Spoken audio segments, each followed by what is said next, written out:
Hey guys, welcome back to my YouTube channel, Not Your Average Life Coach. Today I want to talk about the mindset required in order to achieve your fitness goals. In other words, to have a successful fitness journey. Notice how I said journey. It's a never-ending quest to be the healthiest, most fit versions of ourselves, right? I would say 8 out of 10 people that come to me as a trainer or come to other trainers I know are typically looking for aesthetic results. Meaning their goal is to lose weight, lose body fat, tone up, show some abs. Any of those goals that involve looking better are pretty much the most common goals that we see as trainers. So I'm not gonna knock those goals because obviously they're pretty abundant and for good reason. People wanna look good, and when you look good, you feel good. I wanna go a little bit deeper into the mindset though of how you achieve that. I think one thing that the general population doesn't understand is how challenging it is to get a six-pack. If any of you guys know any bikini or men's physique or any bodybuilding divisions competitors, you'll see a different side of a person. You'll see this mindset that they're in where they can't stop obsessing over food. All they can talk about is food and treats and wanting to eat. They look great, but they're seriously obsessive about foods.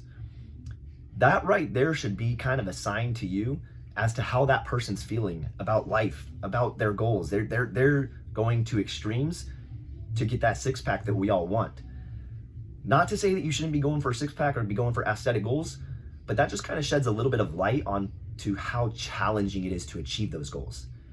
I'm also not gonna say that you shouldn't be going for challenging goals. You shouldn't be reaching for the stars. You should. My point is that if you don't have a solid purpose behind getting that six-pack or getting that body composition or the aesthetic appearance that you want, you're basically gonna put yourself through hell to get there. How encouraging do you think it's gonna be to walk that path, feeling like crap, sacrificing so much in your life just to look better? It's the purpose that we have that fuels this mindset. And the mindset that I'm trying to get out to you guys is to determine what your focus is on when you're lifting weights or when you are going for health and fitness goals. It's much more encouraging to focus on performance-based goals or progression-based goals, things that you're doing that you can gauge and say, I'm doing better. I'm growing in this regard. I'm performing this movement much better than I had been in the past. And the reason I bring up the movements and the functionality, the performance, is because I think that people tend to lump fitness into a different category than most other sports. A misconception in health and fitness is that people can do it for 30 days and get shredded. There's all kinds of marketing involving that on the internet, on TV, on the radio. So I'm not saying that you should be guilty for the ignorance, but what I am saying is that this is exercise science. No science is a quick thing to learn. No sport essentially is a quick thing to learn. Take boxing, for example. I'll use boxing and dancing in this because I think a lot of people can relate to those and know how challenging they are to perform. When you start either one of those, do you think that you're ever gonna go into a dance studio and understand a choreographed dance and do it perfectly in 30 days? Or do you think that you're gonna go into a boxing gym, learn to fight, and fight at the professional level within 30 days? I think it's fair to say that most of us would say no way in hell. After 30 days, you're probably still working on the fundamentals of footwork, the very beginning of the kinetic chain, just learning how to walk. When you train to box, you learn how to walk. When you train to dance, I've never done it myself, but I imagine you start with the footwork and work your way up over time. Why do we think that fitness is any different in the sense that you should just be able to go to the gym and lift weights? I think that that's a common misconception, is all it takes is effort. But what we need to realize is that it is a sports science. Weightlifting involves a lot of movement patterns that are not natural to the body, that we don't typically do, so our bodies aren't even conditioned to do that. We need to, or I suggest that we focus on these fitness goals just as if we would in which it were another sport. One where we are willing to practice at it 3 to 5 days a week for weeks and months on end. What you're doing when you're adopting this mindset of focusing on the journey and focusing on performing your movements and performing your sports performance, doing all the things that are measurable to us and that will show us that we're going in the right direction or that we're seeing progress is it's getting your mind off the aesthetic appearance.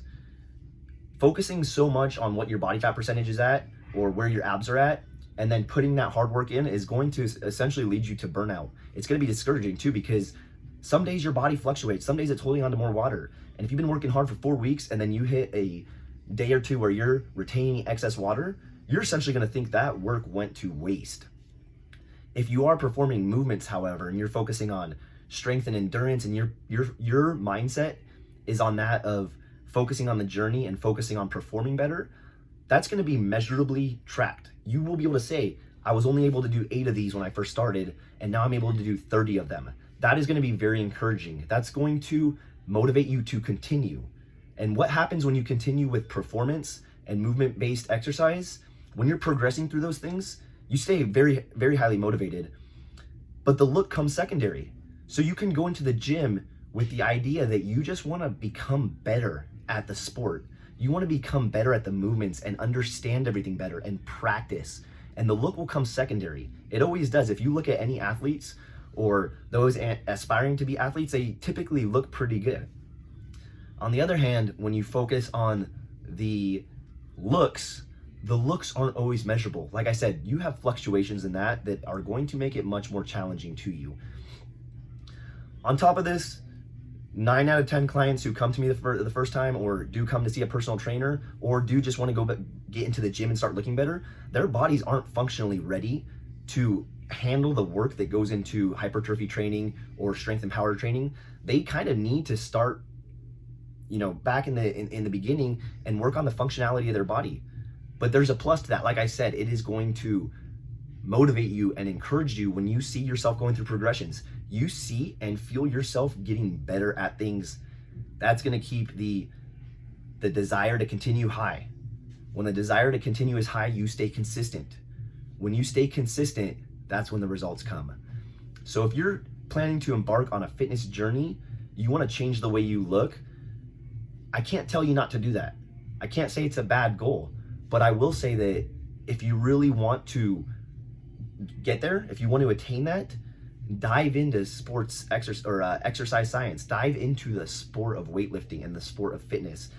Embrace it, embrace that journey, and learn to love that journey. Learn to progress through the levels of fitness, and watch what happens with your aesthetic appearance. It's going to get better because you're not focused solely on how you look. The emotions are gonna be more consistent. The motivation's gonna be higher more consistently, and you're gonna get to where you wanted to be. That's what this talk is about, is the mindset. Have the mindset of becoming better, getting better at what you're trying to do. When you get better at fitness and weightlifting, you tend to look better too. Don't focus on the end goal. Don't focus on the way you look or the fluctuations that are happening on a week-to-week basis. And give yourself like 6 months to a year and say, you know what, I want to become an athlete in that time. I want to build a stable, solid foundation, and I want to perfect these movements that my coach is having me do. I want to learn how to properly isolate the muscles that they're trying to have me focusing on by doing the movements properly. Keep your goals like that and keep your focus just like that, right on the progressions and getting better at the sport, and the aesthetics will come. Hopefully this helped you guys. I know it's life coaching and business or fitness kind of mixed, but really what I want it to be is that perception you have, that perception and the mindset on where it is you're trying to go and what's going to get you there. It'll make a huge difference. Please give me any feedback you like. Please go subscribe to my channel right now so you can get notified when I post more videos. And if you have any recommendations, hey, I'm all for them. Hopefully this helped. I'll see you guys next time.